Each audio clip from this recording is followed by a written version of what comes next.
Hey everyone, welcome to the show. Yo. Today on the show, we are going to talk about OJ Simpson, and throughout his story, we definitely want to answer our version of the question, why is his story still relevant? Why is what happened in his world and in our world still relevant to us today?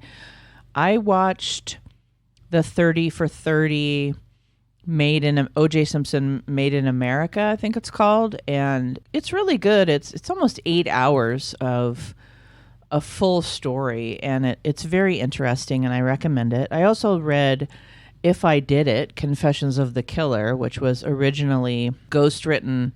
Dominic Dunn, I think, ghost wrote his story through interviewing OJ Simpson in court. Ron Goldman's family got the rights to it because they figured out that OJ was going to actually try to profit off of talking about the murders. They were like, oh, no, I don't think so. So that was an interesting read. I also read, years ago, I read Marcia Clark's memoir of the trial and everything that happened there. And I know that Kathy watched a lot of documentaries and did her own research around OJ Simpson and all, we just kind of want to look at, like, why are we so still very interested in this whole story? And I think there's a lot of reasons. So we'll address that along the way. But I think we wanted to start with a little bit of background kind of before he was famous, right? Yeah.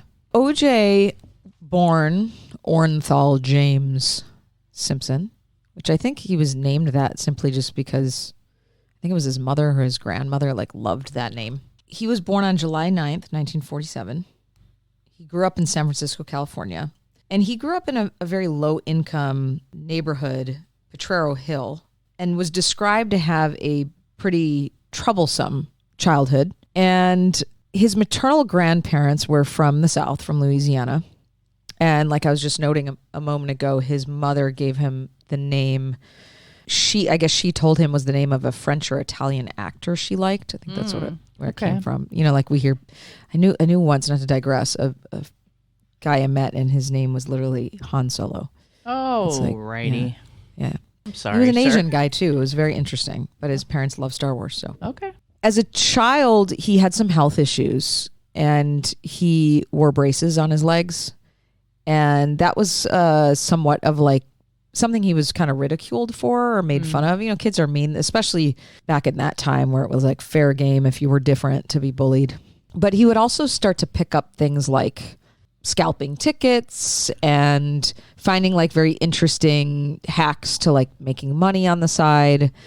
And his parents ends up separating when he's very young. He's 4 years old. And he and his siblings were primarily raised by his mother. So he was somewhat estranged from his father. When I was watching his biography, he did have a very interesting speech. I think it was when he won his Heisman Trophy, which we'll talk about later, where he did end up thanking his father and recognizing and saying all these things you were there even though you weren't there. But I don't know how much of that was just he was in the moment and didn't want his dad to feel left out. Because my understanding was his father wasn't really around. And when he became a teenager, he started to get involved with gangs, and he got involved with a specific gang called the Persian Warriors. And he was actually briefly incarcerated as a youth at the San Francisco Youth Guidance Center. He marries this woman by the name of Marguerite, and she knew him when he was younger. I think she had grown up with him, is my understanding. It seems like she had a very different relationship with him than Nicole Brown did, and we'll talk about that later, but I'm talking about it now because she did note that prior to their marriage, she did not feel that he was really a good person. Okay. And part of this could just be because he had an arrest history. He was arrested 3 times as a minor, I believe. But this interesting thing happens in his late teen, early adulthood, where after his 3rd arrest, and he's playing sports at this time, Willie Mays, who we just lost, who was a Major League Baseball player for the San Francisco Giants, kind of took him under his wing and became this mentor for him. And I know you read the book, Shannon, so if I'm off on any of this or this, oh no, he doesn't talk about any of that. Okay. So I'm kind of giving you a little bit of this because I think Willie Mays, who was really like a big deal, and we literally just lost him this month, was maybe the first male authority figure in his life that came in and tried to steer him the right way. And he, according to OJ, he said it did help him to be more focused. And, this is now at the time where he starts to get more involved in high school as an athlete, and he starts to play football. He starts to just do, again, more of these side jobs. He starts to earn money by organizing dances and charging admission to dances, and starts to get more involved. And then he eventually moves into college, and that's when we start to see him get more into football and I think track maybe. And throughout his college career, he starts to develop this love for football. He's very good at it. And he ends up at the University of Southern California, which is, I'm biased, but it's a good school. And this is where he really starts to find himself in a place of being respected, having authority, being a good athlete. And he played a running back. He was running back. He ended up really exceeding at this time. And this is where I sort of noticed in his biography where when he marries his first wife, Marguerite, the woman I was just talking about a moment ago, how she described that football actually really helped him focus. And when he was playing football during his seasons, he really did like no self-care. It was like, that was it. He had no time for fun. And he really channeled everything into that. She never made it sound abusive or anything, but she would say, when OJ's in football season, he's off doing that. We're all living our lives, and like we don't really get to see much of him. He was obsessive, so that's the beginning of it, right? Yeah. So I'll kind of stop there for a moment and see if is there anything else you want to add. Kind of just wanted to talk a little bit about the football thing. Sure. Because so he goes to USC. He's on a scholarship. He's obviously an extremely talented football player. And there's a couple things that are interesting about that, because at the time, 1967 is when he goes to SC. And if you know anything about SC, which a lot of people listening won't, is that it's in a very multicultural part of town. In 1967, it was an all-white university. Mm-hmm. So this is a very talented black football player getting a scholarship or what have you to go to SC, which is an all-white school at the time. Private Methodist. Yes. In all of what you learn about OJ throughout all the things that you read and hear him talk about is that he really did not want to be known for being black and talented. He didn't want race to have anything to do with it. He didn't want to own his own blackness. He didn't want to talk about being black. He didn't want to be part of the civil rights movement. He didn't want to have anything to do with it. The only time that it ended up being a very much a part of his life is during his trial later. Mm-hmm. He started out that way, and I think it's interesting to note that he chose an all-white university in a time period where America, if you think 1967, 1968 is when Martin Luther King was killed, America was really looking for black heroes. The black community was looking for black heroes, and OJ was looking to not be black and to just be talented and famous and taken on his own account without race having to be a thing. At least that's how he characterized it. And I just find it so interesting because during that time, he won the Heisman Trophy. He became really popular and famous. And the black community was really looking for those heroes, and he became one of them. Even though he didn't want to just be that, he felt like that was a just be that. I want to be famous and known for who I am, et cetera, et cetera. So I just think that's an interesting component to the SC choice. Mm-hmm. And then the fact that he was completely surrounded by white people when he was there and obsessed with that. And then it sounds like from what Kathy's saying is there was a little bit of this double life.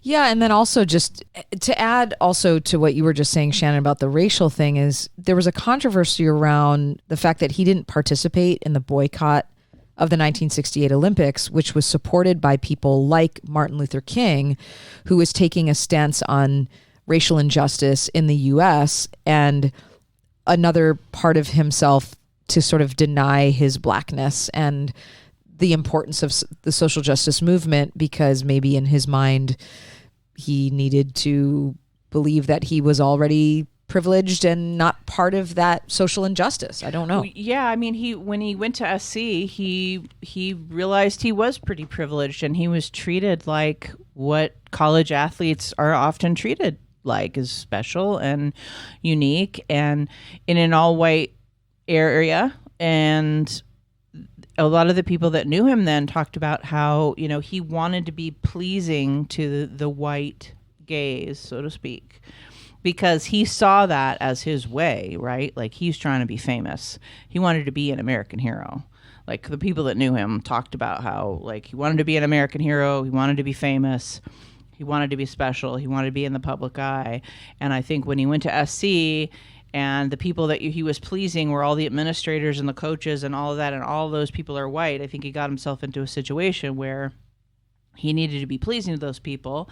And then he becomes the first national black spokesperson for Chevrolet, and he starts getting all those deals and stuff like that.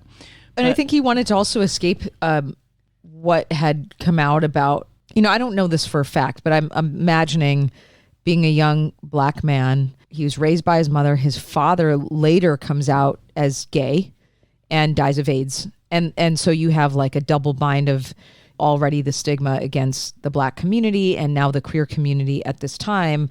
And his father, I think one of the reasons why his father kind of left was was kind of living a lie with OJ's mother, right? And so there's a lot in if we're talking about this like early relationship stuff and identity stuff that he, I think, was also really trying to. Absolutely. And that bears fruit later when he's extremely hateful about gay people. He's hateful about his own race. He becomes hateful about a lot of things. And so that bears out. And we would look at that as self-hatred. And, right, you know, like you said, running away from who you are and your influences, and major disappointments, major pain, major hurts that he probably had. Yeah. Like we all do. But before we get to that, I mean, do we need a little... We need a little levity, or maybe not levity, but we need a little diversion into something we like to call Juicy Facts with Girl. The juice. The juice. Well, OJ Facts? Yeah. Okay. Number 1, what random items were found in OJ's Bronco? Okay. Number 2, the legal team working on behalf of Simpson's defense was dubbed the blank. Got it.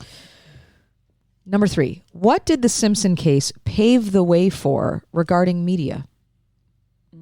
I have a couple of thoughts, but yeah. Number 4, what was OJ's jersey number for the Buffalo Bills? This number was actually retired for the Bills until 2019. Got it. And number 5, what disease did OJ have as a child? Was it rickets, scurvy, or osteomalacia? Okay. Well, at the end of this, we will answer those questions to know a little bit of trivia. Yeah, so he goes from SC, where he wins the Heisman, and he's the MVP and all that shit, I guess. Or no, he was MVP at Buffalo, and he goes to Buffalo. And my understanding is that he hated it there. Well, he didn't feel as if his talent was being used. Yeah.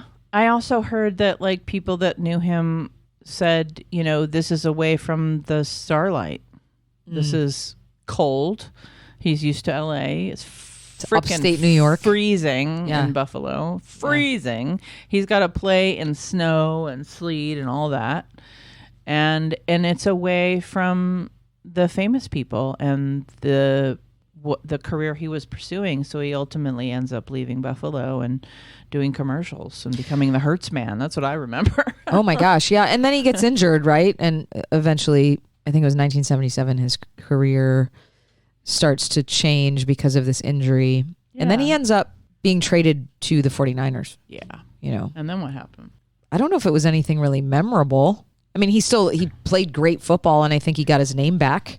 Yeah, I know he got the MVP in 73. I just don't know where he was at that time, but I think he just finished his career there, and he felt back in the limelight a little bit, and he was, California. He was in California. The 49ers were a huge deal. I mean, what we know about him, and this was true for the entirety of his life, most likely, but certainly when he was in the public eye, is everybody always liked him. Who he was in his intimate relationship was very different than how people perceived him outside of it. Well, and I think one of the things that answers our question at the beginning of why is he still relevant is because there has been, at least in my area of work, and I know we're seeing this in just social justice movements in general, is really understanding intimate partner violence through a different lens than we did at that time. And we used to believe that someone who was domestically violent, wore that on their sleeve, and they were like a caveman with a club, right? Mm-hmm. And so something that shifted remarkably in the trial, which didn't end up helping because a lot of other things sort of diluted this, but was the idea that the judge allowed his history of DV to be shown because it was opening the door for people to see that domestic abusers are quite charming. Yeah, and that was supposed to help. It was. Yeah, it didn't, unfortunately. I guess I'll add in here because we're starting to talk about this. Unless you were going somewhere that I don't want. No, I'll just finish this and then I'll let you. My last thought to that was one of the reasons it didn't help was because they botched their argument with the damn glove, and that just kind of threw everything upside down. I don't know if it's because they showed who he was behind closed doors. I don't know if people were willing to allow themselves to see that. And then also, we'll talk about how race played a role. But I think it did change the way in which we started to look at, risk assessment and things like that.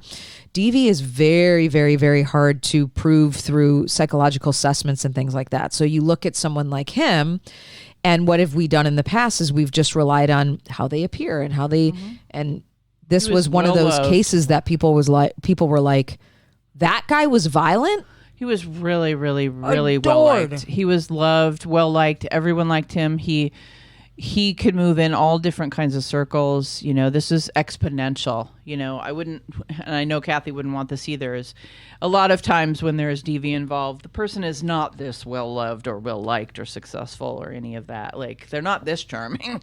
They're not this fabulous. Right. A lot of times it's not hidden very well, but in this case, it definitely was. But he was very sophisticated. Absolutely. And compartmentalized and well. Entitled and had access to a lot of this because of his talent. That's right. He got into a place where he could exercise all of these awful demons we can only imagine he had. I wanted to set a tiny bit of the scene. I'm not going to go too deep into this, but just so those of you who may be remembering things from the early 90s, it's important to remember that this was, a Los Angeles story. And so in LA in the early 90s, there was a lot of pain in the Black community. So in 1991, in March, Rodney King was beaten, severely injured. 4 cops were put on trial for that. And over the course of the next couple of years, acquitted. 2 weeks after Rodney King was beaten, a young girl named Latasha Harlins was shot and killed in a Korean American convenience store. And the woman that shot her point blank range to the back of the head after she was actually walking away was let off with probation. And then we have, in 1994, we still have those trials going on. We still have the riots that the Rodney King verdict created in the communities, the riots that happened and 63 people died and, billions of dollars worth of damage happened in Los Angeles. And then 94 comes and OJ's in a Bronco driving down the street saying he's going to kill himself, and people are just not in the headspace of thinking that OJ is any different than any other black member of the community that has been marginalized and killed or beaten for being black.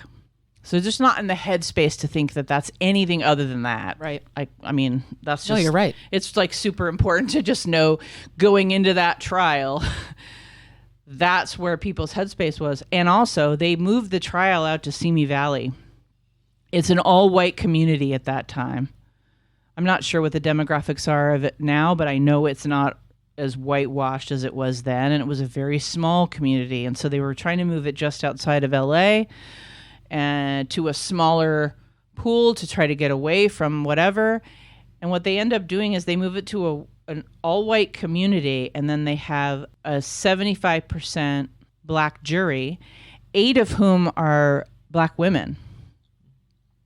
So this is why it came up in my head that it didn't work, because I saw interviews with 2 of these women that were on the jury, and they talked about how the first couple of weeks was all of the DV. Like, that's how the prosecution started, was all of the phone calls, all of the photos, all of the police testimony about how they went out, and Nicole wanted to press charges. They press charged the guy. The cop says to OJ through the fence, "You're under arrest," blah, blah, blah. OJ takes off in a car. He's like got a history of running away from police. And if you guys don't know, when a cop says to you, "You're under arrest," you're actually under arrest at that moment. Like, they don't even have to touch you or put you in handcuffs. Like, that is, you are under arrest as soon as they say that to you. And he like gets in a car and drives away, and then nothing ever happens. And that cop, he keeps the arrest paperwork. He keeps a copy of it because he knew in his heart that was going to get mishandled and botched. And it was at the time. Like, OJ never got in trouble for that. Like, nothing ever really happened. He ran away and then got away with that. Yeah. And so that cop had kept that, which, of course was useful later. But what I heard these 2 women jurors say is that we spent a couple of weeks listening to all of this testimony, and Marcia Clark even says, like, they didn't care. We did all of this work to try to show his character. Yeah. And it didn't work. And the one juror in this one interview was like, she blamed Nicole. Yeah. She said, she was kind of an older African-American woman. Right. And she's like, you know what? You stay in a relationship like that. That's your fault. I don't think any woman should have to, should be taking multiple beatings when she can just leave. Like, that was the perspective. Yeah, for sure. And I think, again, tapping into the culture of DV and people not understanding how hard it is to leave, but then also maybe looking at that, like, you're a privileged white woman and you want me to feel sorry for you. Oh, yeah. I mean, they were like, this is her fault. Right. Which we don't agree with. Yeah. It was tough. It wasn't, and they were, the prosecution was like, wait, what? Would it have mattered? Rhetorical, maybe not. Would it have mattered if his wife was black?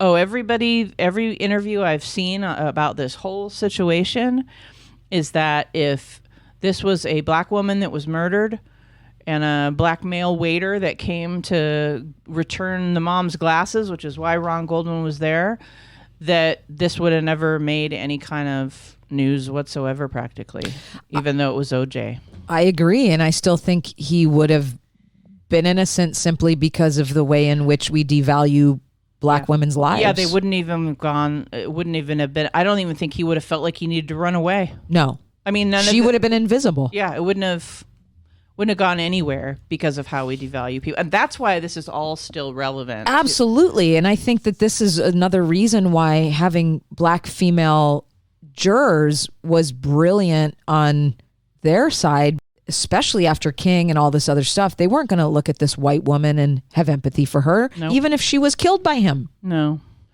They did a lot of interesting things. And for those of you who want to delve into all the details, you can watch the 30 for 30 OJ Made in America. I think it's from like 2017, something like that. Like I said, really long. There's tons of documentaries on this and a lot around what was going on in the culture. So if this is of interest to you, I definitely encourage you to do that. There is so much about this case that really speaks to how they got him off, like how they got him off of this murder. And again, like obviously I have no idea what really happened at that house that night, but the prosecution went into this trial thinking they had a slam dunk because there was so much evidence. It's not like these unsolved case files that we always talk about. It wasn't like that. It was like they had so much evidence. They had all this evidence to his character. They had all of this argument for it. And the defense, who was an exceptional team of lawyers, you know, they went so far as to decorate they went in and they saw that every single picture on the wall was of OJ with white people. Mm-hmm. And they brought one of Johnny Cochran's pieces of art and put it in up at the top of the staircase. They brought in all these pictures of him with his family and his first family and with other African-American people that he knew, and they put them all up on the walls because at one point Judge Ito, et cetera, I don't remember the reason, but they all go to the house and look at the house because they're probably looking at the murder scene and where things were and trying to get the lay of the land. So they decorated the house. Jesus. And Marcia Clark was like, this is irrelevant. This was irrelevant in the courtroom, and now it's even more irrelevant because it's a sham. This is not the way the house looked. So there was a lot of... There were 64 counts of domestic violence against OJ from Nicole alone. Yeah. Okay. Kris Jenner, because we know that Kardashian was one of his attorneys, right?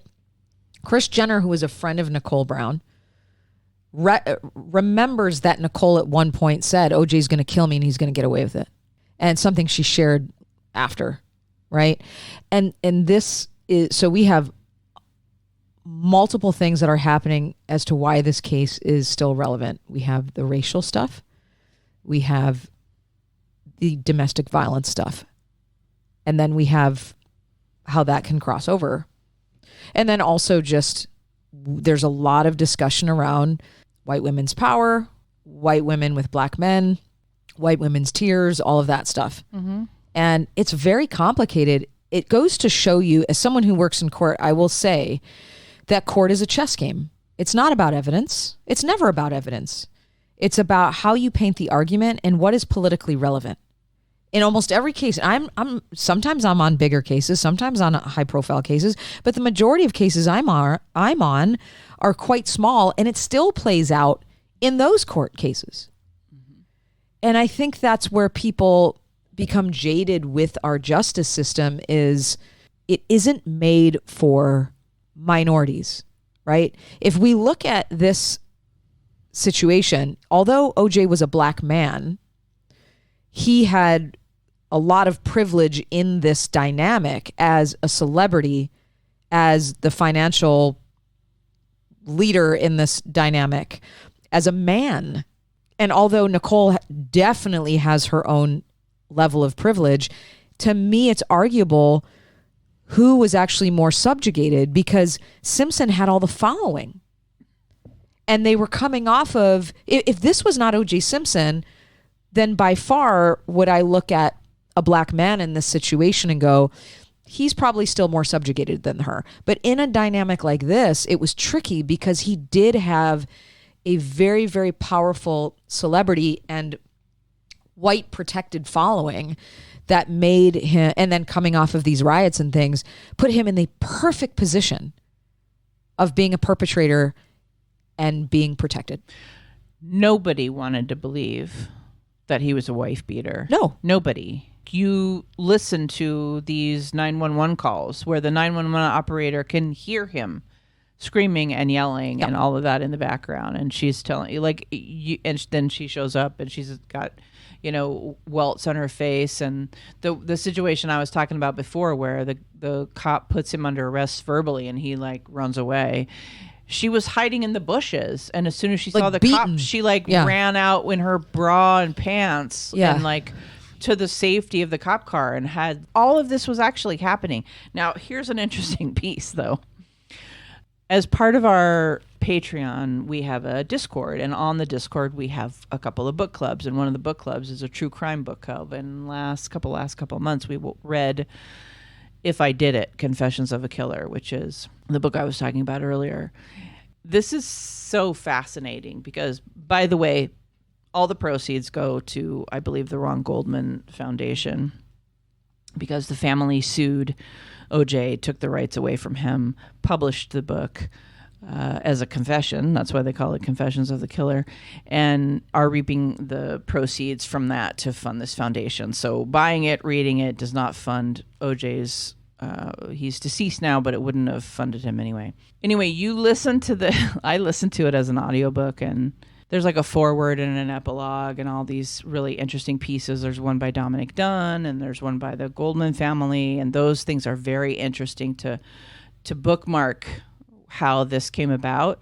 But then the actual stuff that OJ and his ghostwriter wrote, he literally denied he ever hit her of his own volition, that she would attack him and he would defend himself. It was reactive abuse. Oh, yes. All the way through it. If you didn't know, let's say there were different circumstances and we didn't know as much as we know about OJ Simpson and about what happened. He is so convincing. He is so talented in the way narcissists are in explaining what's happening and what happened and everything that happened, and literally just dismissing any facts that were like, you watch these documentaries where there's all these 911 calls and all this I watched evidence, his depot tapes and stuff too, and all these cops and all this stuff, and he literally just cool as a cucumber. He does not see it. He does not acknowledge it. No. He does not give you any reasoning that he's accepting your premise. He'll flip the question back around. He flips the question. He does all. He'll be like, I don't know, you tell me. The stereotypical narcissistic stuff without the things that trip most people up. Mm-hmm. He's still charming. He's still believable. He's still like, there's all these, it's very nuanced what he does. And I imagine that's why, one can go the direction of sociopathic and those sort of more nuanced, very high level of the ability to win others over, because it's fascinating when you read that book. It's fascinating the way he... Yeah, I didn't read the book, but I watched a lot of his interviews and his depot tapes, and he's sophisticated to the point almost of psychopathy, because narcissists even have a fear response.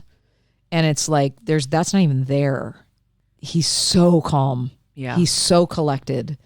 He's not reactive, which is what, if we're looking at someone who's simply narcissistic without any of these other personality dimensions, they'll get riled.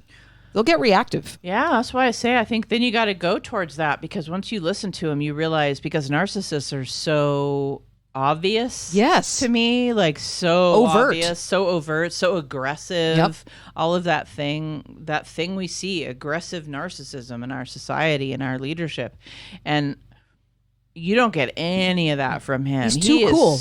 So cool, so calm, so collected. And again, yeah, I agree. That's why you got to go towards sociopathy, psychopathy, somewhere in that world with him, because he's too good at it. Mm-hmm.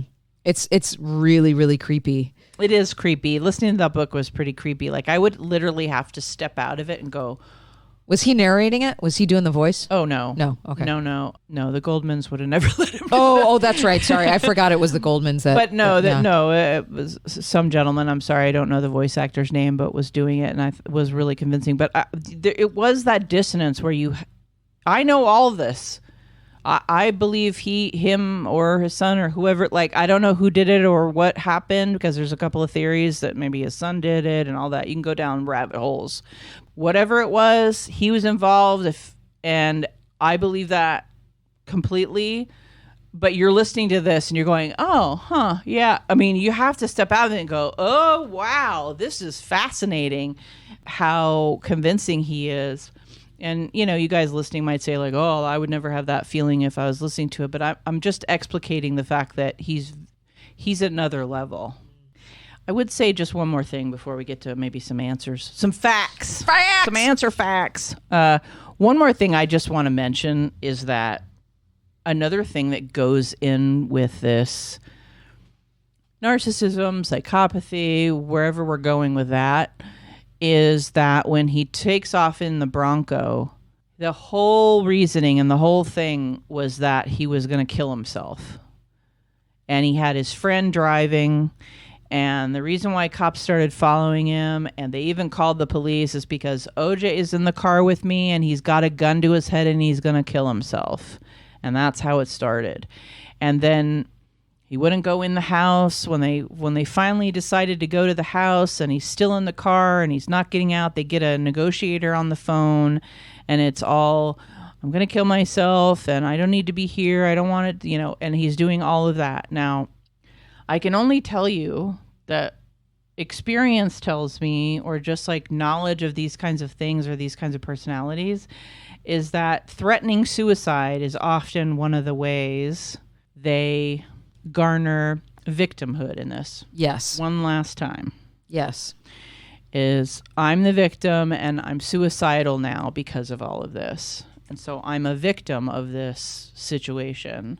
I just wanted to throw that out there. It's very true. Because it's one more way the narcissism takes over. Well, it's also a potential way out of having to be completely exploited and uncovered. Mm-hmm. I'm just going to get rid of myself. Yeah. If he was being genuine, yes. And I imagine he was being genuine to a certain extent, because, like, I don't want to be shamed in the public eye. I mean, there's nothing a narcissist wants less than to fall as far from grace as he did. And I think that's also where the psychopathy could come in, where it's like, that's one way to get the sympathy. And the narcissism says, you're a victim of all of this. This isn't your fault. Yeah. To defend against the shame that he must have felt. Shame about how he was being perceived, not shame about killing people, right? Yeah, that's right. No, yeah, there was no empathy or remorse. That was all about his own shit. Yeah. All right, let's get some answers to the Juicy Facts with a girl. Juicy Facts with her. What random items, now that we were talking about the Bronco, were found in OJ's Bronco? I really don't remember. Fake goatee and mustache. Okay. Bottle of makeup adhesive. Oh, he was gonna, get away. And receipts from a beauty salon, a beauty store. Yes, he was gonna run away. And his passport and a gun. So none of that really sounds like suicide to me, but okay. No, just the gun. Unless he wanted to end his life in costume, a little cosplay. Yeah, I mean, technically after the murders, like a half an hour after the murders, he's on a flight to go do a golf event. So for Hertz, I mean, cool as a cucumber. Okay. What was his legal team dubbed as? The Dream Team. You got it. What did the Simpson case pave the way for regarding media? Cameras in the courtroom. 24/7 news stations like CNN, stemming from the infamous round-the-clock footage of the car chase. Yeah, CNN guys had it exclusively. This made CNN a real network. Because nowadays, everybody would have it exclusively. Right. There'd be 45 cameras in there. Yep. What was OJ's jersey number for the Buffalo Bills? A number that was retired for the Bills until 2019. 5150. Just kidding. Whoa. 30, I don't know. 32. 32. And what disease did OJ have as a child? Was it rickets, scurvy, or osteomalacia? Or malacia? Osteomalacia? I don't know. I would say scurvy, actually. That'd be my guess. It was actually rickets. That's what. That's I what. guess the two that weren't real. That's why he had braces on his legs. Oh, interesting. Yeah. Well, thank you so much for that. I still think that OJ and the case, not so much the man necessarily, but the case, the time period, everything that happened with media, like you were just saying in the facts, everything that happened culturally in the early 90s is still happening today. And it's happening with tenfold media, tenfold social media, tenfold comments from every Tom, Dick, and Harry on the internet.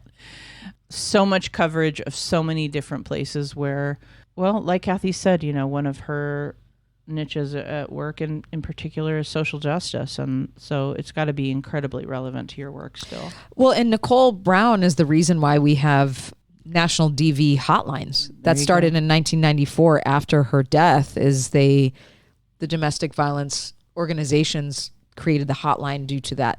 So like we got to get some other support because obviously the cops is not going to be. Cops are like, I don't know what to do. Well, yeah, and they can't. It's too big of a problem. They can't contain it all. 911's just not equipped for all that. You know. So yeah. All right. Thank you so much, Kathy. Yeah. Thank you. This has been an episode of Terror Talk. My name is Shannon, and I'm Kathy. Sleep safe, everyone.